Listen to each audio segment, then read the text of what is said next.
একটি জীর্ণ কাপড়ের ঝোলা আর কাঁপা কাঁপা হাতে একটি লাঠি নিয়ে হাড় কাঁপানো পৌষের এক মাঝরাতে মনোয়ারা বেগমকে তার পালিত পুত্রের বিলাসবহুল অ্যাপার্টমেন্ট থেকে ঘাড় ধাক্কা দিয়ে বের করে দেওয়া হয়। পরিবারের লোকজনের কাছে তিনি ছিলেন আপদ, এক নিছক আবর্জনা।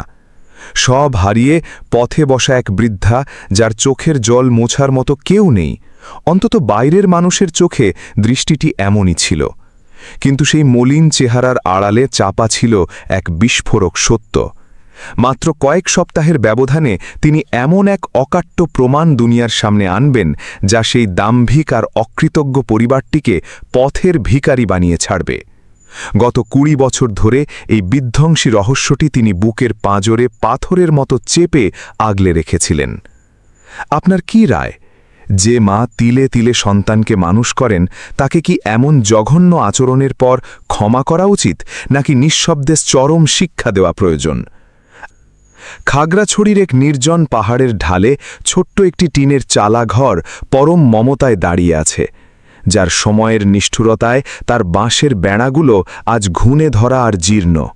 সেখানেই মনোয়ারা বেগম নামে এক একান্তচারী নারী নিভৃতে দিন কাটান। মাটিরাঙা গ্রামের মানুষ তাকে সমীহ করলেও কিছুটা দূরত্ব বজায় রেখে মনোয়ারা খালা বলে ডাকত। পাড়ার সবার ধারণা ছিল তিনি বয়স্ক ভাতার সামান্য কোটি টাকায় কোনো মতে আধপেটা খেয়ে বেঁচে থাকা এক অসহায় মানুষ। কদাচিৎ তাকে স্থানীয় হাটে অতি সাধারণ কিছু সওদা করতে দেখা যেত। এক মুঠো কলমি শাক কিংবা আধাসের চাল নিয়ে তিনি মাথা নিচু করে নিজের ডেরায় ফিরে আসতেন। মানুষের ভিড়ে থেকেও যেন তিনি এক বিচ্ছিন্ন দ্বীপ। গ্রামের কোনো উৎসবে বা পড়শির সুখ দুঃখে তাকে পাওয়া যেত না। এমনকি কোনো সুদূর আত্মীয়কেও কখনো তার বাড়ির আঙিনায় কদম রাখতে দেখা যায়নি।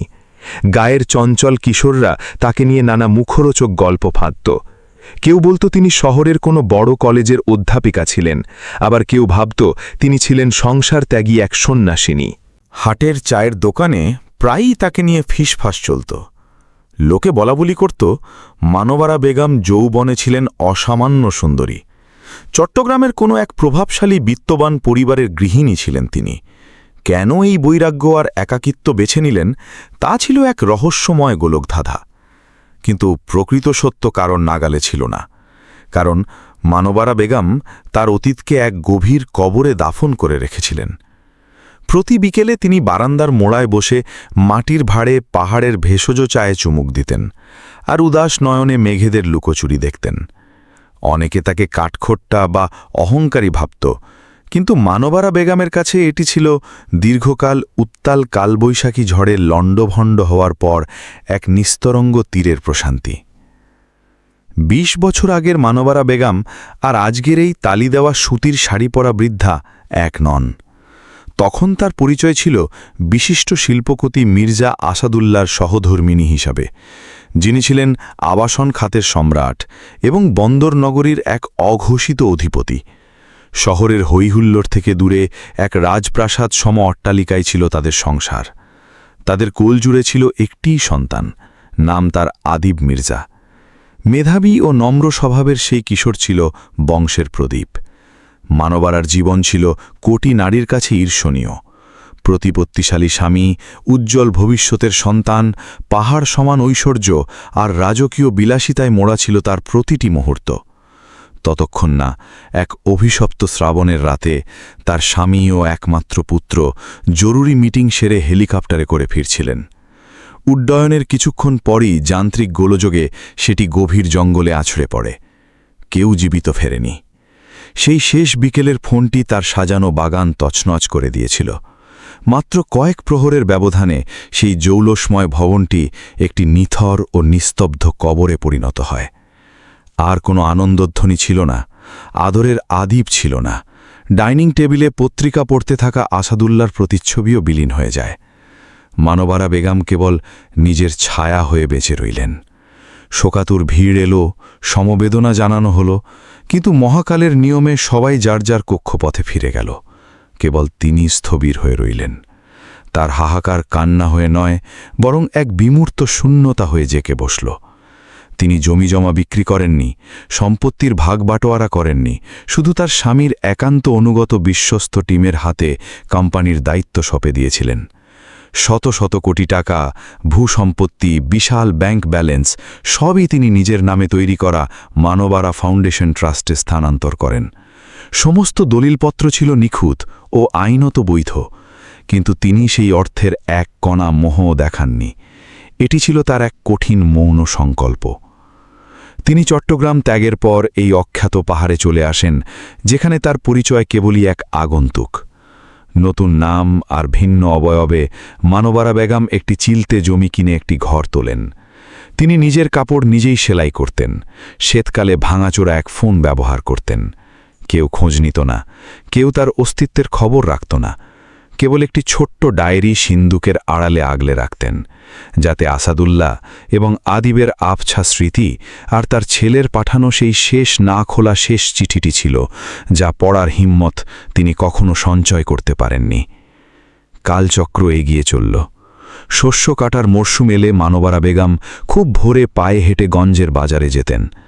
বর্ষার প্রবল বর্ষণে মাথায় পলিথিন জড়িয়ে তিনি তার সবজি ক্ষেতের পরিচর্যা করতেন। রাতে তিনি একাকী অন্ধকারে বসে থাকতেন আর ঝিঝি পোকার ডাক শুনতেন। তিনি আর সেই ক্ষমতাবান ব্যবসায়ীর পত্নী ছিলেন না, চট্টগ্রামের সেই প্রাসাদের অধীশ্বরী ছিলেন না, বরং তিনি ছিলেন এমন এক মানবী যিনি ধ্বংসের পর নীরবতাকে আলিঙ্গন করেছেন। কিন্তু একদিন অবদমিত অতীত তাকে আবার স্পর্শ করল, যেন এক মায়া ডোর তাকে আচমকা পেছনের দিকে টেনে নিল। সেদিন উত্তর দিক থেকে আসা হিমেল হাওয়া গ্রামজুড়ে প্রচণ্ড তুফান নিয়ে এলো। মন্দিরের পুরনো ইটের পথ দিয়ে যাওয়ার সময় মনোয়ারা বেগম অদ্ভুত কিছু একটা লক্ষ্য করলেন। প্রথমে তিনি ভেবেছিলেন এটি পরিত্যক্ত কোনো ন্যাকড়া, কিন্তু বস্তুটিকে নড়াচড়া করতে দেখলেন। তিনি থমকে দাঁড়ালেন। আসমানি জল তখনও নিষ্ঠুরভাবে ঝরছিল। তিনি ধীর পায়ে এগিয়ে হাঁটু গেড়ে বসলেন। সেখানে পড়েছিল এক দুগ্ধপোষ্য শিশু, যার বয়স বড়জোর 5 বছর। কচি শরীরটা শীতে নীল হয়ে কুকড়ে গিয়েছিল, ভিজে একাকার। হে মালিক, মনোয়ারা বেগম ফিসফিস করে উঠলেন। তিনি নিজের গায়ের চাদরটি খুলে সেই জবুথবু দেহটিকে জড়িয়ে ধরলেন এবং পরম মমতায় জাপটে নিলেন। তিনি হন্তদন্ত হয়ে গ্রামের উপস্বাস্থ্য কেন্দ্রের দিকে দৌড়ালেন। শিশুটিকে হৃৎপিণ্ডের কাছে চেপে ধরে মনে মনে আর্জি জানাতে লাগলেন, হে খোদা, ওকে কেড়ে নিও না। শিশুটি কেন সেখানে অনাথের মতো পড়েছিল বা কে তাকে যমদূতের মুখে ঠেলে গেছে, তা ভাবার অবকাশ তার ছিল না। তিনি শুধু একটি ধ্রুব সত্য জানতেন, যদি তার এক মুহূর্ত দেরি হয়ে যায় তাহলে এই নিষ্পাপ প্রাণটি আর টিকবে না। স্বাস্থ্যকেন্দ্রে পৌঁছানোর পর ডাক্তাররা দ্রুত চিকিৎসার ব্যবস্থা নিলেন। শিশুটিকে মৃত্যুর মুখ থেকে ফিরিয়ে আনার আপ্রাণ চেষ্টা চলল। মনোয়ারা বেগম বাইরের লম্বা বেঞ্চে বসে রইলেন। তার মাথার চুল এবং ভিজে শাড়ি থেকে তখনও জল গড়িয়ে পড়ছিল, কিন্তু তার হুঁশ ছিল না। তার অন্তরে কোনো শঙ্কা বা কৌতূহল ছিল না, শুধু ছিল এক অবর্ণনীয় আকুতি, যেন তিনি অতি দুর্মূল্য কোনো সম্পদ ফিরে পেতে চলেছেন, যদিও মাত্র কিছুক্ষণ আগেই একে খুঁজে পেয়েছেন। চিকিৎসক জানালেন যে শিশুটির তীব্র নিউমোনিয়া এবং চরম অপুষ্টি রয়েছে। যখন তাকে ওয়ার্ডে নেওয়া হলো, শিশুটি চিৎকার করেনি, কোনো শব্দ করেনি। সে কেবল ডাগর ডাগর চোখে মনোয়ারা বেগমের দিকে চেয়ে রইল। সপ্তাহ কেটে গেল, কিন্তু কোনো মা বাবাই তাকে নিতে এলো না। তার পরিচয় পাওয়ার মতো কোনো চিহ্নও মিলল না। এমনকি মন্দিরের পুরোহিত নিশ্চিত করলেন যে সেদিন কেউ কোনো শিশুকে ফেলে যেতে দেখেনি। এভাবে শিশুটি এক নাম পরিচয়হীন বালকে রূপান্তরিত হল। মনোয়ারা বেগম এমন এক সিদ্ধান্ত নিলেন যা গ্রামবাসীকে চমকে দিল। তিনি শিশুটিকে আইনগতভাবে দত্তক নেওয়ার জন্য সমস্ত সরকারি দপ্তরে দৌড়ঝাঁপ শুরু করলেন। তিনি সমস্ত ঝাক্কি নিজের কাঁধে নিলেন, নিজের সচ্ছলতার প্রমাণ দাখিল করলেন এবং কোনো ঢোল না পিটিয়ে নীরবে আইনি প্রক্রিয়াটি সম্পন্ন করলেন। তিনি শিশুটির নতুন নাম রাখলেন সিয়াম আসাদ।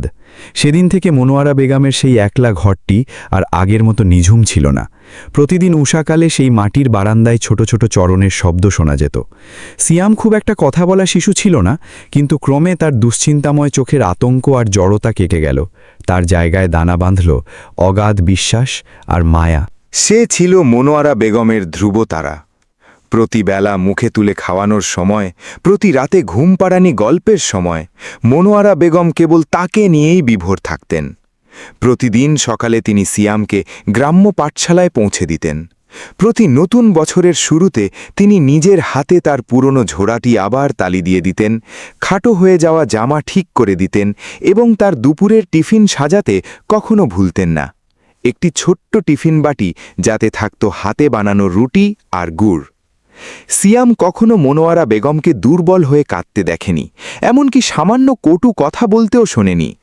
কিন্তু প্রতিবার যখন সিয়ামের গায়ে জ্বর আসত, সে জানত তার মা মাথার শিরনিতে মোমবাতি জ্বালিয়ে ভোর পর্যন্ত বসে থাকতেন। এমনকি বহু বছর পরেও সিয়াম ঘুণাক্ষরেও জানত না যে সেই মোর্চে ধরা ট্রাঙ্কে মনোয়ারা বেগমের অগাধ সম্পদের খতিয়ানগুলো লুকানো ছিল। তিনি চাইলে সিয়ামকে বিদেশের নামী স্কুলে পড়াতে পারতেন, কিন্তু তিনি তাকে এক সাদাসিধে কুটিরে বড় করা পছন্দ করেছিলেন, যা ছিল অকৃত্রিম স্নেহ আর পবিত্র ভালোবাসায় টইটুম্বুর। বাইরের জগতের কাছে মনোয়ারা বেগম তখনও এক কাঙাল বৃদ্ধা, কিন্তু সিয়ামের কাছে তিনি ছিলেন সাক্ষাৎ ঈশ্বর। একদিন স্কুলের বার্ষিক অনুষ্ঠানে সিয়াম আসাদকে শ্রেষ্ঠ মেধাবী ছাত্র হিসেবে মঞ্চে আহ্বান করা হলো। ট্রফি হাতে নিয়ে সে দ্রুত পায়ে নিচে নেমে এলো এবং মনোয়ারা বেগমকে আষ্টে পিষ্টে জড়িয়ে ধরল। সে ভেজা চোখে অস্ফুট স্বরে বলল, মা, আমি যদি কোনোদিন বড় হই তবে তা আপনার আঁচলের ছায়ার কারণে। তখন মনোয়ারা বেগম পাথর হয়ে গেলেন। সে তার নাড়ি ছেঁড়া রক্ত ছিল ঠিকই, কিন্তু আজ স্পষ্টতই ছিল তার হৃৎস্পন্দন। সিয়াম এক সুস্থ, রুচিশীল এবং কঠোর পরিশ্রমী যুবক হিসেবে বেড়ে উঠল। সে কখনো তার শেকড় বা আসল বংশপরিচয় নিয়ে প্রশ্ন তোলেনি। হয়তো সে জানতে চায়নি, কারণ মনোয়ারা বেগমই ছিল তার জন্য পূর্ণাঙ্গ এক মহাবিশ্ব। এভাবেই অবশেষে দুটি ছিন্ন ভিন্ন আত্মা, একজন সন্তান বিয়োগের ক্ষত নিয়ে, অন্যজন মাতৃহীনতার বেদনা নিয়ে একে অপরকে পূর্ণতা দিল। পাড়ার কেউই খবর রাখত না যে এই বুড়ি এককালে এক রাজাধীরাজ ব্যবসায়ীর ঘরণী ছিলেন। তাদের দৃষ্টিতে মনোয়ারা বেগম ছিলেন কেবল এক ঘানি টানা পরিশ্রান্ত বৃদ্ধা। যখন সিয়াম উচ্চ মাধ্যমিক স্তরে পড়ত, মনোয়ারা বেগম আগের চেয়েও বেশি হাড়ভাঙা খাটুনি শুরু করলেন। শেষ রাতে উঠে তিনি গ্রামের হাটে পিঠা ও মুড়ি বিক্রি করতেন, রাতে টিমটিমে আলয়ে সেলাইয়ের কাজ করতেন। যে অর্থ তিনি উপার্জন করতেন তার প্রতিটি তিল আলাদা আলাদা কৌটায় জমিয়ে রাখতেন। একটি ছিল সিয়ামের পড়ার খরচের জন্য, অন্যটি পরীক্ষার ফর্ম ফিলআপের জন্য। এবং অবশেষে সেই মাহেন্দ্রক্ষণ এলো। সিয়াম আসাদ রাজধানী মেডিকেল কলেজে পড়ার সুযোগ পেল। ভর্তির ছাড়পত্র হাতে নিয়ে সে উন্মাদ হয়ে বাড়ি ফিরল। মনোয়ারা বেগম নিঃশব্দে রান্নাঘরের পেছনে গিয়ে অঝরে কাঁদতে লাগলেন। টাকার অনটনের জন্য নয়, বরং এমন এক বুকচেরা গর্ব ও আনন্দে যা বলে বোঝানো সম্ভব নয়। তিনি একটি পুরনো তরঙ্গ গুছিয়ে দিলেন, খুবই যত্নে ভাঁজ করা কিছু সাধারণ কাপড় আর নিজের হাতে বোনা একটি পশমি সোয়েটার। যখন সিয়ামকে হোস্টেলের ফটকের সামনে বিদায় দেওয়া হলো, সে তার মাকে শক্ত করে জড়িয়ে ধরে ডুকরে কেঁদে উঠল। ছাত্রজীবন শুরু হলো। যদিও যোজন যোজন দূরত্ব তাদের বিচ্ছিন্ন করে দিয়েছিল, সিয়াম প্রতি গধূলিতে ফোন করত। মনোয়ারা বেগম আধুনিক মোবাইল চালাতে পারতেন না বলে তিনি পাশের বাড়ির লোকজনের সাহায্য নিতেন। সন্তানের প্রতিটি আবদার মেটাতে তিনি দিন-রাত এক করে কাজ করতে লাগলেন। কনকনে শীতের রাতে তিনি প্রদীপের আলোয় নকশা সেলাই করতেন এবং কখনো অবসাদে সেলাই মেশিনের ওপরই ঢলে পড়তেন। কিন্তু প্রতিবার যখন ফোন বেজে উঠত, তিনি মুহূর্তেই শ্রান্তি ভুলে হাসি মুখে সাড়া দিতেন। বাবা, খেয়েছ? তোমার পকেটে কি খরচের টাকা আছে? মনোয়ারা বেগম কখনো তার লুকোনো ধনাগার স্পর্শ করেননি। তিনি মনে করতেন যে একজন সন্তানকে নিজ চেষ্টায় আর সংগ্রামের আগুনে পুড়ে জীবন গড়তে শেখা উচিত। সিয়াম এই শিক্ষাকেই ধ্রুবতারা বানিয়েছিল। তা সত্ত্বেও মাঝে মাঝে সে সংশয়ে পড়ত। কেন তার মাকে এত কষ্ট করে জীবন কাটাতে হচ্ছে? কেন তিনি একটি নতুন কাপড় কেনেন না? কেন তিনি সরকারি সাহায্য গ্রহণে অনিচ্ছুক? এই প্রশ্নগুলো সিয়ামের মনে নীরবে ডানা মেলছিল। সে প্রতিজ্ঞা করল, যখন আমি ডাক্তার হব তখন আমি আমার মাকে দুনিয়ার সমস্ত সুখ দেব। কিন্তু নিয়তি খুব কমই মানুষের খাতা মেনে চলে। ইন্টার্নশিপের শেষ বছরে সিয়ামের জীবনে এক আধুনিক তরুণী এলো, জারিন, রূপসী এবং উচ্চাভিলাষী। একদিন সিয়াম খুব আবেগ নিয়ে বাড়ি ফিরল। সে তার মাকে জাপটে ধরে বলল, মা, আমি জারিনকে জীবনসঙ্গিনী করতে চাই। মনোয়ারা বেগম স্তব্ধ হয়ে দাঁড়িয়ে রইলেন। তারপর মুখে এক ম্লান হাসি নিয়ে উত্তর দিলেন, তবেই তো ভালো, তুই সুখী হলেই আমি শান্ত। কিন্তু তার কলিজার ভেতর এক বর্ণনাতীত শঙ্কার ঘেউ আছে পড়তে শুরু করল। নিকাহের পর সিয়াম এবং জারিন পাকাপাকিভাবে শহরে থিতু হল। মনোয়ারা বেগম সেই নিভৃত পাহাড়ি ঘরেই পড়ে রইলেন। এখন তিনি চাতক পাখির মতো ফোনের অপেক্ষায় থাকতেন। কিন্তু সেই ফোন খুব কমই বাজত। যদি কদাচিৎ কল আসত, প্রায়ই শোনা যেত ব্যস্ততার ওজর অথবা জারিনীর তীক্ষ্ণ কণ্ঠস্বর, মা, এই মাসে কি একটু বাড়তি টাকা পাঠাতে পারবেন, হাত খুব টান। প্রতিবারই মনোয়ারা বেগম নিঃশব্দে সেই গোপন সিন্দুকের দিকে যেতেন। বাধ্য হয়ে তিনি নিভৃত অ্যাকাউন্ট থেকেও টাকা তুলতেন, অথচ তিনি কখনো সেই অর্থের স্পর্শ নিতে চাননি। কিন্তু এটা তার ছেলের খাতিরে, তিনি বিমুখ হতে পারতেন না। মনোয়ারা বেগমের কাছে বেদনার হেতু টাকা ছিল না, বরং ছিল তার আদরের ছেলের কণ্ঠে ফুটে ওঠা সেই হিম শীতল উদাসীনতা। একদিন তিনি আর ধকল সইতে পারলেন না। তিনি শহরে সিয়ামের ফ্ল্যাটে যাওয়ার সংকল্প করলেন। তার হাতে ছিল গ্রামের খাঁটি গুড় আর হাতে বানানো চালের রুটি। তিনি ফ্ল্যাটের দরজার সামনে অনেকক্ষণ দাঁড়িয়ে রইলেন। অবশেষে জারিন দরজা খুলল। সে এক পলকের জন্য আড়ষ্ট হয়ে গেল। মা, আপনার আসার আগে অন্তত জানানো উচিত ছিল। এখন অনেক কাজ, ব্যাগটা ওখানেই রাখুন, আমি এক্ষুনি আপনাকে বাসস্ট্যান্ডে পৌঁছে দেওয়ার ব্যবস্থা করছি। মনোয়ারা বেগম এক ঢোক জল খাওয়ার ফুরসত পাওয়ার আগেই তাকে বাইরের দিকে ঠেলে দেওয়া হলো। জারিন অনর্গল নিজের হাই সোসাইটি আর স্ট্যাটাসের কথা বলে যাচ্ছিল। তারপর সেই বিষাক্ত বাক্যটি বের হলো, যা মনোয়ারা বেগমের অন্তর চিরে দিল। মা, আপনার ওই গ্রামেই মানায়, এই অভিজাত তো আপনার জন্য নয়। সেদিন রাতে মনোয়ারা বেগম বাসের সিটে জবুথুবু হয়ে বসে রইলেন, কোলে সেই অবহেলিত রুটির পোটলা, যা খোলার সুযোগটুকুও মিলল না। তিনি নীরবে জল মুছতে লাগলেন। সেই দিন থেকে সিয়াম আসাদের ফোন আরও দুর্লভ হয়ে গেল। মাঝে মাঝে একটি নামমাত্র মেসেজ আসত, মা, কিছুটা ক্যাশ পাঠাতে পারবেন? আর মনোয়ারা বেগম তা পাঠিয়ে দিতেন। কিন্তু তার মনের মণিকোঠায় ধীরে ধীরে গভীর ফাটল ধরল। একদিন ভীষণ অসুস্থ অবস্থায় মনোয়ারা বেগম কাউকে কিছু না জানিয়েই শহরে তার ছেলের আলিশান বাড়িতে গেলেন। তিনি একটি জীর্ণ সুটকেসে কয়েকটা সাধারণ কাপড় নিলেন, কোনো নগদ অর্থ নিলেন না। এটি ছিল তার এক নিভৃত পরীক্ষা। যদি কোনোদিন তার হাতে কিছুই না থাকে, তবে কি তার ছেলে তাকে আগের মতোই বুকে টেনে নেবে? গাড়িটি ধানমন্ডির এক বিলাসবহুল অ্যাপার্টমেন্টের সামনে থামল। মনোয়ারা বেগম কলিং বেল টিপলেন। জারিন দরজা খুলে মুখে বিরক্তি নিয়ে বলল, মা, আপনার আশাটা একদম অসময়ে হল। ভেতর থেকে সিয়াম এলো। তার মাকে দেখে সে যেন ভূত দেখল। মনোয়ারা বেগম সুটকেসের হাতল শক্ত করে ধরলেন এবং স্নান হাসলেন। বাবা, শরীরটা ভালো নেই, ভাবলাম এখানে কয়েকটা দিন তোর ছায়ায় থাকলে একটু আরাম পাব। জারিন কিছু না বলে গটগট করে ভেতরে চলে গেল। সিয়াম দ্বিধাগ্রস্ত হয়ে ফিসফিস করে বলল, মা, এখন বাড়িতে অনেক গেস্ট, জারিনের বিশ্রামের সময়, ও এখন মা হতে চলেছে, আপনি বরং গ্রামেই ফিরে যান। মনোয়ারা বেগম করুণ সুরে উত্তর দিলেন, বাবা, আমি এক কোণে পড়ে থাকব, তোমাদের কোনো বেগ পেতে হবে না। তখন জারিন দরজার সামনে অগ্নিমূর্তি হয়ে দাঁড়াল। মা, আপনি যদি আমাদের ভালো চান তবে গ্রামেই চলে যান, শহরের এই সংস্কৃতিতে আপনি খাপ খাবেন না। কথাগুলো তীরের ফলার মতো বিঁধল, যেন এক ধারালো ছুরি মনোয়ারা বেগমের পাঁজর চিরে দিচ্ছে। তিনি ধীরে ধীরে ড্রয়িং রুমের সোফায় বসলেন। এক গ্লাস শরবত নেই, বৃষ্টির দিনের এক থালা ভুনা খিচুড়িও নেই। রাত বাড়ার সাথে সাথে সেই ঝকঝকে বাড়িটি আরও অচেনা আর নিঝুম মনে হতে লাগল। কেউ শুধালো না, মা, কিছু খেয়েছেন? কেউ তার পিঠে হাত রাখল না, কেবল জমাট নীরবতা আর দূর হতে আসা গালিগালাজ। মনোয়ারা বেগম এক দৃষ্টিতে শূন্যতার দিকে চেয়ে রইলেন। আদিব যখন খুব ছোট, সামান্য জ্বর হলেও তিনি বিনিদ্রা রাত কাটাতেন। যখন সে প্রথম টলমল পায়ে হাঁটতে শিখছিল, প্রতিবার হোঁচট খাওয়ার সাথে সাথে মা আঁচল দিয়ে ধুলো মুছে দিতেন।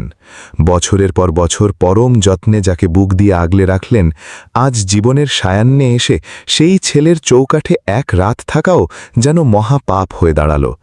নিশুতি রাতে সিয়াম হাতে স্মার্টফোন নিয়ে মায়ের সামনে এসে দাঁড়াল। তার স্বরে ছিল চাপা উত্তাপ আর অদ্ভুত এক কুণ্ঠা। মা, তুমি চাইলে এখনই অ্যাপে উবার ডেকে দিচ্ছি, তোমাকে গাবতলি নামিয়ে দেবে। কাল ভোরে আমার জরুরি অপারেশন আছে, তোমাকে ড্রপ করার টাইম পাবো না। মনোয়ারা বেগম কোনো তর্ক না করে অতি কষ্টে সোফা থেকে উঠলেন। তিনি কেবল ছোট করে মাথা দোলালেন। ঠিক আছে বাবা, কোনো ক্ষোভ নেই। সেই কালো রাতে মনোয়ারা বেগম এক ফোঁটা অশ্রু বিসর্জন দেননি, কাউকে অভিশাপও দেননি। তিনি কেবল তার পুরনো কাপড়ের পোটলাটি শক্ত করে আঁকড়ে ধরলেন এবং প্রস্থানের দিকে হাঁটলেন। তার পা কাঁপছিল, কিন্তু মনে ছিল এক দুর্জয় সংকল্প। লিফটে পা রাখার আগে তিনি আরও একবার পেছনে ফিরে তাকালেন সেই অকৃতজ্ঞটির দিকে, যাকে তিনি সারা জীবন প্রদীপের তেল দিয়ে আলোকিত করতে চেয়েছিলেন। খুব নিচু স্বরে বললেন, বাবা, তোর পরিবারের খেয়াল রাখিস, মা ঠিকই থাকবে। এরপর এক ভাঙাচোরা ট্যাক্সিতে চড়ে তিনি শহরের নির্জন তমসার মধ্যে বিলীন হয়ে গেলেন। তার আঁচলের গিঁটে খুচরো কয়েকটা টাকাও ছিল না, কিন্তু সংকটটা অর্থের ছিল না। মনোয়ারা বেগম নিজের সমস্ত বিশ্বাস আর মায়া হারিয়েছিলেন। তিনি ভেবেছিলেন এটি একটি ছোট্ট যাচাই, যদি কোনোদিন তার সহায় সম্বল না থাকে তবে কি তার সন্তান তাকে আপন মনে করবে। কিন্তু সেই রাতেই তিনি তার জবাব পেয়ে গিয়েছিলেন, এবং সেটি ছিল অত্যন্ত কলিজা ছেঁড়া। তিনি সরাসরি পাহাড়ের গ্রামে ফিরে যাননি। ট্যাক্সি ড্রাইভারকে তিনি বনানী রোডের একটি গেস্ট হাউসের সামনে নামিয়ে দিতে বললেন। শহরের এক সাধারণ সরাইখানা, যেখানে সিয়ামের ভর্তি পরীক্ষার সময় তারা একবার উঠেছিলেন। ছাদের পাখাটা ক্যাচ ক্যাচ শব্দে ঘুরছিল। এমন এক ভ্যাপসা ঘরে তিনি এক কোণে নিভৃতে বসে রইলেন। কিন্তু মনোয়ারা বেগমের জন্য সেই আশ্রয়টুকুই ছিল হিমালয়ের মতো। ধুলোয় মিশে যাওয়া মনকে আবার সুসংগঠিত করার জন্য একটি সাধারণ চৌকি। পরদিন সকালে তিনি একটি নিউজ পেপার এবং মোড়ের টোং দোকান থেকে কিছু পাউরুটি কিনলেন। তারপর ঘরে ফিরলেন। তিনি মোবাইল খুললেন। হয়তো সিয়ামের কোনো অনুশোচনার বার্তা থাকতে পারে, কিন্তু সেখানে ছিল কেবল শূন্যতা। কেবল তার এক পুরনো পরিচিতের একটি ক্ষুদে বার্তা ছিল, যিনি সেই অ্যাপার্টমেন্টের সাবেক দারোয়ান ছিলেন। বার্তাটিতে লেখা ছিল, খালাম্মা, কাল আমি ওদের নিজেদের মধ্যে কথা বলতে শুনেছি। তারা বলছে যে আপনি নাকি তাদের সামাজিক মর্যাদা নষ্ট করেছেন, ভিক্ষার ঝুলি নিয়ে এসেছেন। বলা হয়েছে আপনি বুড়ি ও ভিখারি সেজে কেবল তাদের দাম্পত্যে অশান্তি ঘটাতে আসেন। শুনে আমার বুক হাহাকার করে উঠেছে। মনোয়ারা বেগম মেসেজটি বারবার পড়লেন। তার দু চোখ রক্তবর্ণ হয়ে উঠল। তিনি আগে নিজের স্বামী আর আপন নারী ছেঁড়া ছেলেকে হারিয়েছিলেন, কিন্তু এই বানোয়াট অপবাদের চেয়ে ধারালো ছুরি আর কিছুই হতে পারে না। যে ছেলেকে রাস্তা থেকে তুলে মানুষ করেছেন, আজ সে তাকে ভাগাড়ের আবর্জনা মনে করছে। কিন্তু মনোয়ারা বেগম ক্রোধ প্রকাশ করলেন না, কেবল এক গভীর দীর্ঘশ্বাস তাকে আচ্ছন্ন করে ধরল। একসময় তিনি দিনরাত মানুষের দুয়ারে কাজ করতেন, শীতের রাতে চাদরহীন কাঁপতেন, কেবল এক লোকমা খাবারের জন্য। তার সমস্ত হাড় ভাঙা শ্রম তিনি উৎসর্গ করেছিলেন একটি সন্তানের উজ্জ্বল ভবিষ্যতের জন্য। আর আজ তার প্রাপ্তি হিসেবে জুটল কেবল দুটি শব্দ, জীবনের জঞ্জাল। কিন্তু বিড়ম্বনার সেখানেই ইতি ছিল না। দিন কয়েক পর রেল স্টেশনের এক মোড়ে তার এক ছোটবেলার বান্ধবীর সাথে দেখা হলো। সে একসময় রাঁধুনির কাজ করত, এখন ছোট ভাতের দোকান চালায়। কিছুক্ষণ আলাপের পর বান্ধবীটি খুব করুণ সুরে জিজ্ঞেস করল, মনোয়ারা বুবু, শুনেছ কি তোমাদের সেই পাহাড়ের ঘরটার কথা? খবর চাউর হয়েছে, সিয়াম আর জারিন নাকি ওটা বেচে দেওয়ার ফন্দি আঁকছে। তারা প্রচার করছে ঘরটা নাকি তাদের পাঠানো টাকায় তোলা, এবং তারা চেয়ারম্যানের কাছ থেকে উত্তরাধিকার সনদ বাগিয়ে নিয়েছে। বলছে তাদের মা নাকি মস্তিষ্ক বিকৃত হয়ে গেছেন, জমি সামলানোর সামর্থ্য আর নেই। মনোয়ারা বেগম যেন পাথরের মূর্তিতে পরিণত হলেন। তার বাকশক্তি রুদ্ধ হয়ে গেল। সেই কুটিরের প্রতিটি বাঁশ, প্রতিটি চালের টিন তার নিজের ঘামে ভেজা। হ্যাঁ, এটা সত্য যে জমির কবলা তিনি আদরের বশে সিয়ামের নামে লিখে দিয়েছিলেন, কিন্তু সেখানে ওদের এক কড়িরও অবদান ছিল না। আর এখন তারা অগোচরে তা অন্যের হাতে তুলে দিচ্ছে। সেদিন রাতে তিনি ঘরে ফিরে এলেন। একটি ছোট্ট মোমবাতি জেলে জানালার পাশে বসলেন। রাস্তার ল্যাম্পপোস্টের ম্লান আলো তার অবয়বে এসে পড়ল। কোনো ক্রন্দন ছিল না, ছিল কেবল একটি প্রখর জেদ। মৃদু হেসে তিনি বিড়বিড়িয়ে বললেন, অনেক হয়েছে, এবার সমাপ্তি।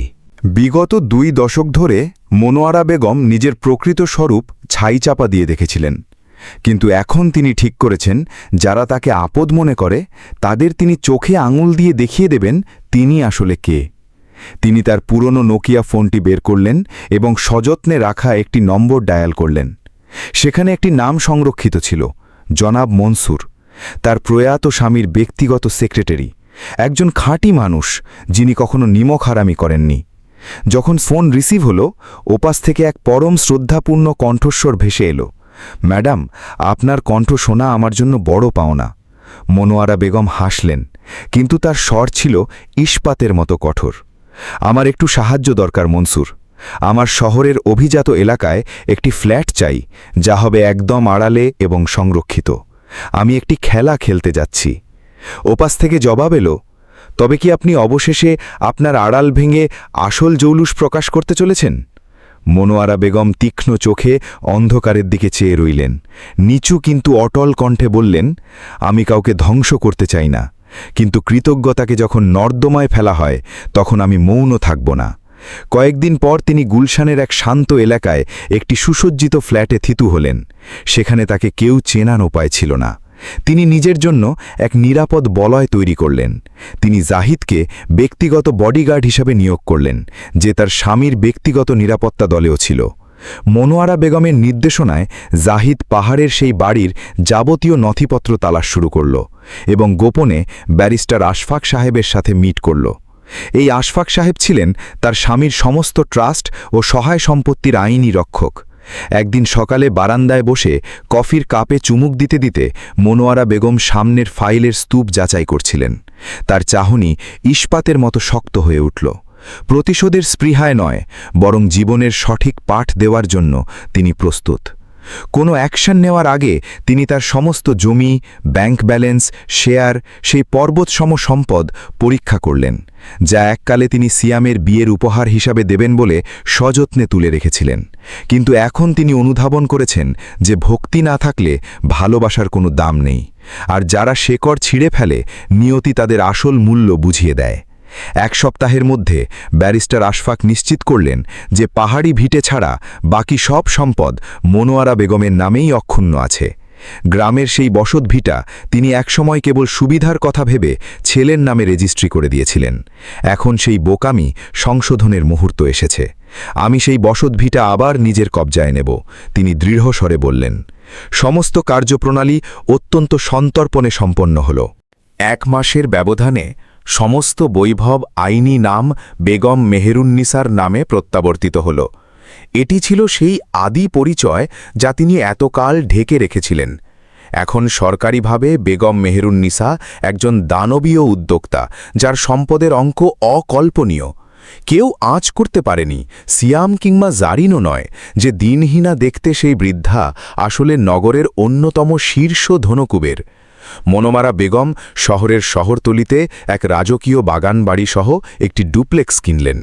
পরিবেশটি ছিল অত্যন্ত মনোমুগ্ধকর। দামি লিমুজিন গাড়ি থেকে সেই শ্বেত শুভ্র বৃদ্ধাকে নামতে দেখে পড়শিরা তাজ্জব হয়ে গেল। তিনি কেবল জাহিদ এবং তার নতুন পরিচারিকাকে নিয়ে সেখানে বসবাস শুরু করলেন। সবাই ভাবত তিনি নিঃসন্তান এক আমির মহিলা, যিনি একসময় প্রবাসী ছিলেন এবং এখন শেষ বয়সে শান্তির আশায় স্বদেশে প্রত্যাবর্তন করেছেন। তিনি আড়ম্বর অপছন্দ করতেন, কিন্তু তার ব্যক্তিত্ব সবার অন্তরে তার প্রতি ভক্তির জন্ম দিল। ততক্ষণ না সেই মাহেন্দ্রক্ষণ এলো। এক দুপুরে তিনি বড় কোনো লগ্নির জন্য একটি আবাসন অফিসে পদধূলি দিলেন। ম্যাডাম, আপনি অনুমতি দিলে আমি হেড অফ সেলসকে ডাকতে পারি, রিসেপশনিস্ট বলল। কয়েক পলক পর কেবিন থেকে এক তরুণী ফিটফাট পোশাকে অহংকারের সাথে বেরিয়ে এলো। যদিও তার সাজগোজ ছিল অত্যাধিক, মনোয়ারা বেগম তাকে এক পলকে শনাক্ত করলেন। সে ছিল জারিন। জারিন 1 সেকেন্ডের জন্য স্থির হয়ে গেল। তার মুখ মুহূর্তেই চুন হয়ে গেল, কিন্তু প্রফেশনালিজম দিয়ে সে নিজেকে সামলে নিল এবং এক মেকি হাসি নিয়ে এগিয়ে এলো। নমস্কার, আমি জারিন হাসান, সেলস কোঅর্ডিনেটর। আমি কি কোনোভাবে সহায়তা করতে পারি? মনোয়ারা বেগম উসখুস করলেন না। তিনি ধীরে ধীরে তার দামি সানগ্লাস খুললেন এবং ফাইলে রাখলেন। সরাসরি জারিনের চোখের মণি বরাবর তাকালেন। তার স্বরে কোনো হাহাকার ছিল না, ছিল কেবল হিমালয়ের মতো গাম্ভীর্য। আমাদের কি আগে পরিচয় হয়েছে? জারিন ঘাবড়ে গিয়ে পালক ফেলল। আমি ঠিক স্মরণ করতে পারছি না। মনোয়ারা বেগম শান্তভাবে যোগ করলেন। আমি সেই বুড়ি যাকে তুমি মাঝরাতে চাদরসহ নিজের দোরগড়া থেকে দূর দূর করে তাড়িয়ে দিয়েছিলে। জারিনের হৃৎস্পন্দন বন্ধ হয়ে গেল। তার হাতের আইপ্যাডটি কাঁপতে লাগল। না, মানে আমি বোঝাতে চাইছিলাম। মনোয়ারা বেগম তাকে কথা বলতে দিলেন না। এটি একটি আন্তর্জাতিক প্রতিষ্ঠান, এখানে রুচিবোধ কথা বলে, ফাঁকা দম্ভ নয়। আসলে কোনো প্রতিবাদের প্রয়োজনও ছিল না, কারণ মনোয়ারা বেগম যখন সেই রাজকীয় কনভয় নিয়ে নামলেন, জারিনের মিথ্যে আভিজাত্য তখনই ধুলোয় লুটিয়ে পড়েছিল। জারিন সেখান থেকে সরে গেল এবং অন্য কেউ এসে ডিল ফাইনাল করল, কিন্তু এটি ছিল কেবল ট্রেলার মাত্র। সেদিন থেকে জারিনের রাতের ঘুম উধাও হয়ে গেল। সে হুন্নে হয়ে খোঁজ নিতে লাগল সেই নারী আসলে কে। জবাব এলো বিশাল বড় অর্থদাতা, সরাসরি কারোর নাভেলে থাকেন না। যা কিছু সে অবগত হল তাতে তার বুক কাঁপতে লাগল। সে সেদিন যা প্রত্যক্ষ করেছিল তা যদি সত্য হয়, তবে যে বৃদ্ধাকে সে ঘৃণা করত তিনি আসলে সমুদ্র সমান সম্পদের মালিক। কিন্তু এসবের তখনও অবসান হয়নি। ভাগ্য তাদের আবার এক সারিতে দাঁড় করাবে। সেদিন জারিন যে মাল্টিন্যাশনাল কোম্পানিতে চাকরি করত, তারা এক 5 তারা রিসর্টে বড় স্টেক হোল্ডারদের জন্য একটি কনভেনশনের আয়োজন করেছিল।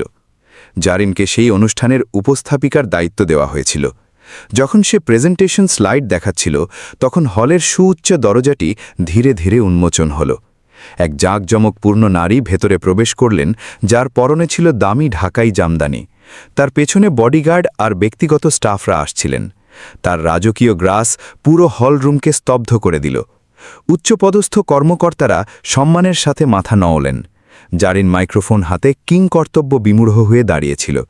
সে এক পলক দেখল, আর পরক্ষণেই তার রক্ত যেন জমে বরফ হয়ে গেল। যে মহিয়সী নারী প্রবেশ করেছেন তিনি মনোয়ারা বেগম, বা বর্তমানে পরিচিত বেগম মেহেরুন্নিসা। জারিন অবচেতনভাবেই মাইক্রোফোন নামিয়ে নিল। তারপর এক মেকি বিনয় নিয়ে সে এগিয়ে গেল। খালাম্মা, পদধূলি দেওয়ার জন্য কৃতজ্ঞ, সে বলল। আপনিও আমাদের অনুষ্ঠানে এসেছেন, আপনার কি আমন্ত্রণপত্র আছে? এই কথাটি আশেপাশের ভিআইপিদের কান টানল। জারিনের কথা শুনে মনে হচ্ছিল যেন সে ছোট করতে চাইছে, এখানে সবার প্রবেশের মর্যাদা নেই। এটি ছিল এক মোলায়েম অপমান, কিন্তু মেহেরুন্নিসা বেগম একটি বর্ণও ব্যয় করলেন না। তিনি কেবল জারিনের চোখের দিকে এমনভাবে চাইলেন যেন কোনো নগণ্য আগন্তুকের দিকে তাকাচ্ছেন। তার পাশের সহকারী শান্তভাবে এক সোনালি খাম টেবিলের ওপর রাখলেন। তার উপর সোনালি হরপে মুদ্রিত ছিল বেগম মেহেরুন্নিসা। ঠিক সেই সময় কোম্পানির সিইও দ্রুত পায়ে ছুটে এলেন। তাকে দেখে তিনি অত্যন্ত করজোরে অভিবাদন জানালেন। অশেষ ধন্য ম্যাডাম, আপনার জন্য গোল্ডেন জোনে সবকিছু তদারকি করা আছে। তারপর তিনি রূঢ় স্বরে জারিনের দিকে তাকালেন।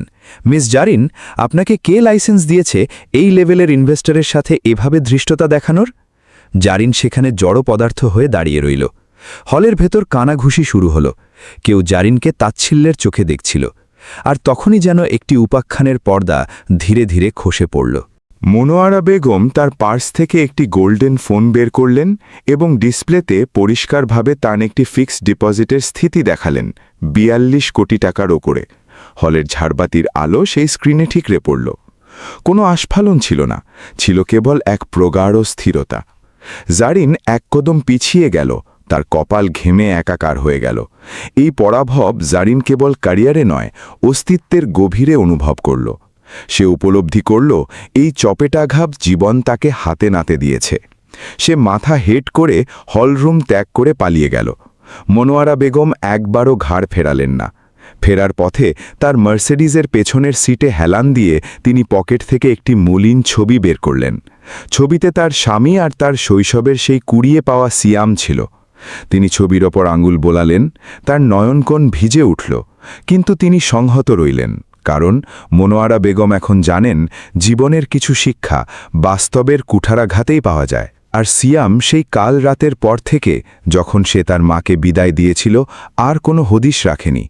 শুরুর মাসগুলোতে সে ভেবেছিল মা নিশ্চয়ই আশ্রমে ফিরে গেছে, কিন্তু যখন মাস 3 পার হল এবং মনোয়ারা বেগম বেপাত্তা রইলেন, তখন সিয়ামের মনে খটকা লাগল।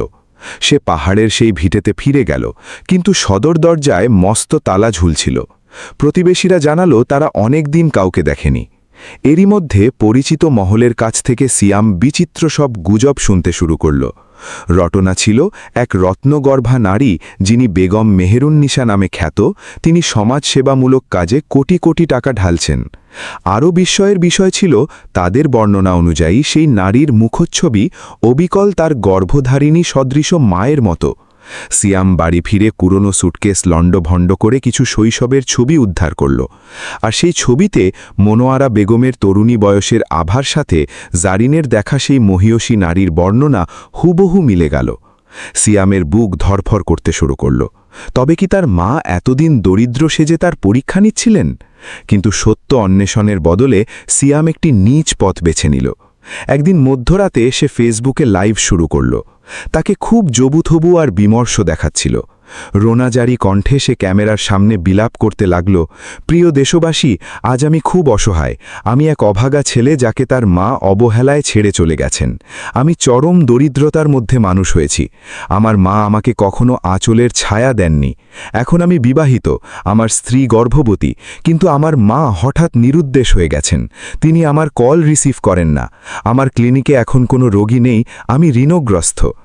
এই ভাঁওতাবাজি শুনে সাইবার দুনিয়ার হাজার হাজার মানুষ কান্নায় ভেঙে পড়ল।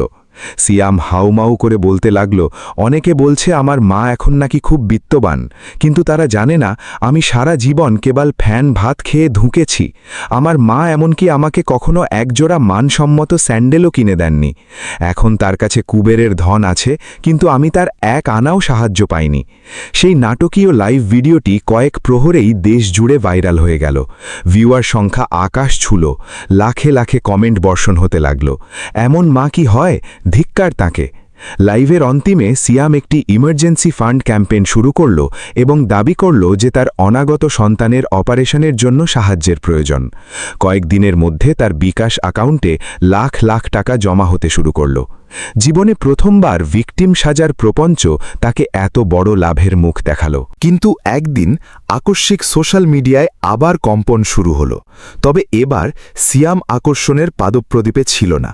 এবার সামনে এলেন মনোয়ারা বেগম, তবে কোনো তর্জন গর্জন নিয়ে নয়। তিনি কেবল একটি স্টেটাস শেয়ার করলেন যেখানে কিছু দুর্মূল্য নথিপত্র সংযোজিত ছিল। তার মধ্যে ছিল আদালতের সেই দত্তক নেওয়ার কাগজ যা শিলমোহর দিয়ে প্রমাণ করে যে সিয়াম তার নিজের রক্ত নয়, বরং রেল লাইন থেকে কুড়িয়ে পাওয়া। সেখানে আরও ছিল সিয়ামের ছোটবেলার প্রাইভেট টিউশন ফি, তার মেডিকেলের প্রতি বছরের স্কলারশিপের ঘাটতি মেটানোর রসিদ এবং পুঙ্খানুপুঙ্খ বিবরণ যে কিভাবে বছরের পর বছর তার ঘাম ঝরানো প্রতিটি মুদ্রা সেই ছেলের ডক্টর পড়ার পেছনে খরচ হয়েছে। পোস্টের শেষ বাক্যে তিনি লিখেছিলেন, আমি ওকে জন্ম দেইনি, কিন্তু আমি ওকে পাঁজর দিয়ে আগলেছি। কোনো বিনিময় ছাড়াই ওকে একটি পরিচয় দান করেছি। এখন কোনো অজুহাতই ওর করা কদর্য ঘৃণাগুলোকে মুছে দিতে পারবে না। ও নিজের নরক পথ বেছে নিয়েছে, আর আমি আমার সত্যের পথে যাত্রা করব। এজলাস মুহূর্তেই নিস্তব্ধ হয়ে গেল। উপস্থিত সকলেই একজন বঞ্চিত জননীর হঠাৎ নিভে যাওয়া মমতার দীর্ঘশ্বাস অনুভব করলেন, যেন একটি অদৃশ্য অস্ত্র বাতাসকে দুই ভাগ করে দিল। মনোয়ারা বেগম আবার স্বমহিমায় বসে পড়লেন। এরই মধ্যে তার আইনজীবী আশফাক সাহেব অন্তিম সওয়াল পেশ করেন। আমার ক্লায়েন্ট তার ছেলের কাছে কখনো সেবিকা হওয়ার প্রতিদান চাননি, তবে অন্তত এইটুকু দাবি করেছিলেন যে তার দেওয়া নিঃস্বার্থ মায়া যেন প্রতারণার ফাঁদ হিসেবে ব্যবহৃত না হয়। সন্তানের এই কলঙ্ক কেবল একজন মাকেই ক্ষতবিক্ষত করেনি, বরং মাতৃত্বের প্রতি আমাদের আস্থাকে টলিয়ে দিয়েছে। জজ সাহেবের রায় ঘোষিত হল। সিয়াম আসাদ ওরফে রনি, মনোয়ারা বেগমের দত্তক পুত্র, এই মামলায় দোষী সাব্যস্ত হলেন। তাকে দণ্ড দেওয়া হল মায়ের ক্ষতিপূরণ বাবদ মোটা অঙ্ক প্রদান, সমস্ত আইনি ও প্রসেসিং খরচ মিটানো, তার সকল সোশ্যাল মিডিয়া আইডি চিরতরে নিষিদ্ধ করা এবং জনসমক্ষে কোনোভাবেই মায়ের পরিচিতি ব্যবহার না করার আদেশ। এছাড়া পাহাড়ি গ্রামের যে বসত ভিটাটি সে আত্মসাৎ করার নীল নকশা করেছিল তা আইনত মনোয়ারা বেগমের মালিকানায় নিঃশর্তভাবে ফিরে এল এবং সিয়াম আসাদ সমস্ত উত্তরাধিকার থেকে বঞ্চিত হলেন। বিশাল জরিমানার ভারে সে ব্যাংকিং সেক্টরে কালো তালিকায় পড়ে গেল। তার ক্রেডিট রেটিং ধ্বংস হল এবং জাতীয় ঋণ খেলাপি হিসেবে তার নাম গেজেটে এলো। এমনকি তার স্ত্রীও এই সামাজিক কলঙ্ক আর সইতে পারলেন না। রায়ের কয়েক সপ্তাহ পরেই জারিন ডিভোর্সের মামলা করেন এবং অনাগত সন্তানকে নিয়ে শহর ত্যাগ করেন। সে তার স্বামীর জন্য কেবল একটি চিরকুট ফেলে যায়, তুমি কখনোই মানুষ হওয়ার যোগ্য ছিলে না, তুমি লড়াই করার বদলে দয়া ভিক্ষাকে বেছে নিয়েছ, এখন এর তিল তিল মাসুল দাও। সিয়াম, যাকে আগে অসহায় চিকিৎসক হিসেবে লোকে জানত, সে এখন সঠতা ও বেইমানির জীবন্ত মূর্তিতে পরিণত হল। কোনো বেসরকারি হাসপাতাল তাকে ডিউটি দিতে চাইল না, কোনো সুহৃদ তার ছায়াও মারল না, আর সবচেয়ে বড় পরিতাপ হল তার নিজের বলতে কোনো মাথা গোজার জায়গাও আর অবশিষ্ট রইল না। সায়রা বানুর জীবনের এই অবিশ্বাস্য পরিণতির শেষ অংশটুকু নিজে দেওয়া হল। ক্যানভাসের ওপর হাত থামিয়ে সায়রা বানু জানালার বাইরে তাকালেন। কাপ্তাই হ্রদের শান্ত নীল জলরাশি আজ তার মনের আয়না হয়ে দাঁড়িয়েছে। তিনি বুঝে গেছেন যে জীবনের সব কিছু শেষ করতেই হবে এমন নয়, কখনো কখনো কোনো কিছু অসমাপ্ত থাকাই বেশি দামি হয়। আগে তিনি ভাবতেন সুখ মানে ভরা সংসার, সন্তানেদের কোলাহল আর মা ডাক।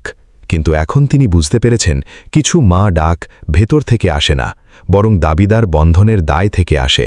বছরের পর বছর তিনি ভুল পাত্রে মায়া ঢেলেছেন, তাই এখন তিনি তার মমতা কেবল নিজের জন্যই জমা রাখেন। প্রতিটি দিন তিনি স্বাধীনতার স্বাদ নেন, সকালে ছবি আঁকা, দুপুরে বিশ্রাম এবং রাতে নির্জনে বই পড়া। মাঝে মাঝে তিনি শামসুন নাহার ছদ্মনামে মনের কথা লেখেন। তার আর প্রয়োজন নেই যে কেউ তাকে মা বলে সম্বোধন করুক, কারণ শেষ পর্যন্ত তিনি নিজের জীবনের এক স্বাধীন মানবী হয়ে উঠেছেন। সেদিন সকালে তিনি কাপ্তাই হ্রদের ধারে নিশ্চুপ বসেছিলেন। ল্যাম্পপোস্টের হলুদ আভা শান্ত জলের উপর নাচছিল। তার হৃদয়ে আর কোনো ঢেউ নেই। তার ঘরের আসবাবপত্র এখন তার আত্মার মতো সাদামাটা। পুরনো কাঠের একটি ছোট জলচৌকি, কিছু মাটির প্রদীপ, একটি ছোট শেলফ এবং দেয়ালে কেবল বিভিন্ন বয়সের নিজের প্রতিচ্ছবি। রনির কোনো চিহ্ন নেই, এমনকি প্রয়াত স্বামী আরশাদ চৌধুরীরও নেই। কেবল সায়রা বানুর বাল্যকালের রাধার ছবি, হাসির ছবি, খাটুনির ছবি এবং বর্তমানের একাকিত্বের ছবি। কিন্তু তিনি আর শূন্যতা অনুভব করেন না। আশেপাশের মানুষ তাকে চিত্রকর সায়রা আপা বলে ডাকে। কেউ ভাবে হয়তো তিনি বড় কোনো শিল্পী ছিলেন, কেউ বিশ্বাস করে তিনি শহরে থাকতেন এবং এখন অবসরে পাহাড়ে এসেছেন। কিন্তু আসলে কেউ আসল খবর জানে না, এবং হয়তো কেউ আর জানতেও চায় না তিনি কে ছিলেন, কার জননী ছিলেন, কার কাছে প্রতারিত হয়েছিলেন। আর এই পরিচয়হীন থাকাই তার অস্তিত্বকে হালকা করে দিয়েছে। জীবনে প্রথমবার তিনি কারো স্ত্রী বা কারো মা হওয়া ছাড়াই স্বস্তিতে আছেন, কেবল সায়রা বানু হিসাবে। মাঝে মধ্যে তিনি স্থানীয় ফুলের বাজারে যান, একগুচ্ছ সাদা রজনীগন্ধা কেনেন এবং তা তার ছোট খাবারের টেবিলের মাঝে সাজিয়ে রাখেন। তার নতুন সঙ্গী ও বিশ্বস্ত বন্ধু জোহরা প্রায়ই কৌতুক করে বলে, খালাম্মা যেন মেঘের উপর বাস করছেন। আর সায়রা বানু কেবল হাসেন, বিষাদ দিয়ে নয়, উল্লাস দিয়েও নয়, কেবল এক স্নিগ্ধ মৃদু হাসি। অতীতে যা কিছু তাকে বিধেছিল তার আর কোনো কায়া নেই। তবে সায়রা বানু কোনো আক্রোশ পুষে রাখেননি। তিনি চান না তারা কষ্ট পাক। তিনি কোনো অনুশোচনার আশাতেও বসে নেই। তার একমাত্র চাওয়া হল কোনো একদিন কোনো একক্ষণে হয়তো তারা বুঝতে পারবে যে ভালোবাসাকে যদি সম্মান না দেওয়া হয় তবে সেজদায় পড়ে কাঁদলেও সেই ভালোবাসা আর ফিরে আসে না। যখন সন্ধ্যা নামে এবং পাহাড়ের ধারের আলোগুলি জ্বলে ওঠে, সায়রা বানু তার ঘরের কোণে চন্দনের ধূপ জ্বালান। সেই কোণে তার প্রয়াত স্বামী আরশাদ চৌধুরী এবং তাদের পালিত পুত্র রনির একটি ধুলোমাখা ছবি আছে। পাতলা ধোঁয়া রাতের বাতাসে মিলিয়ে যায় এবং গুমোট নীরবতায় তিনি বিড়বিড় করেন, আরশাদ, আমরা আমাদের সন্তানকে খুব তাড়াতাড়ি হারিয়ে ফেলেছি। আমি ভেবেছিলাম রনি আমাদের জীবনের প্রদীপ হবে, কিন্তু দেখা গেল সবকিছুই ছিল কেবল কঠোর শিক্ষা। এখন আমি বুঝেছি বাকি জীবনটা আমি কেবল নিজের জন্যই উৎসর্গ করব। আর সেদিন রাতে সায়রা বানু জানালার পাশে দীর্ঘক্ষণ বসে রইলেন, কোনো আলাপ না করে, কোনো কিছুর প্রতীক্ষা না করে। তিনি কেবল নিজের অস্তিত্বে, নিস্তব্ধতায় আর পরম শান্তিতে ডুবে রইলেন। কারণ তিনি জানেন আসল প্রশান্তি কারো হাত ধরে আসে না। আসল প্রশান্তি আসে তখন যখন আপনি সবকিছু, এমনকি আপনার প্রিয় মানুষদেরও মায়ার বাঁধন থেকে মুক্ত করে দেন। আপনার রায় কি? আপনি যদি সায়রা বানুর জায়গায় থাকতেন তবে কি আপনি এমন অকৃতজ্ঞ সন্তানদের ক্ষমা করতেন, নাকি নিজের স্বাধীন পথ বেছে নিতেন? আপনার মূল্যবান মতামত কমেন্টে জানান। জীবনের এমন আরও অদেখা ও রোমাঞ্চকর কাহিনী শুনতে এখনই আমাদের চ্যানেলটি সাবস্ক্রাইব করে রাখুন। মনে রাখবেন, সঠিক সময়ে জানা একটি সত্য জীবনের মোড় ঘুরিয়ে দিতে পারে। ধন্যবাদ।